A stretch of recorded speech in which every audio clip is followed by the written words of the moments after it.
وآتوا اليتامى أموالهم ولا تتبدلوا الخبيث بالطيب ولا تأكلوا أموالهم إلى أموالكم إنه كان حوبا كبيرا وإن خفتم ألا تقسطوا في اليتامى فانكحوا ما طاب لكم من النساء مثنى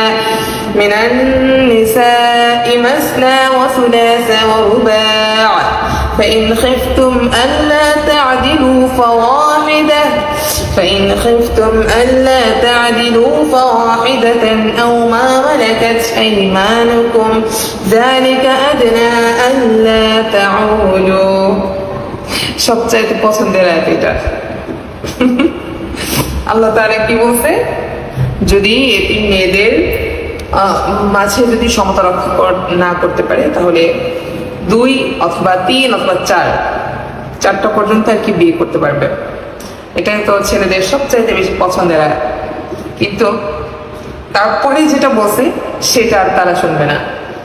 ফাইন খিফতুম আল্লা তা'দিলু, যদি সমতা রক্ষা করতে না পারো তাহলে ফাওয়াহিদা, মানে একজনই যথেষ্ট।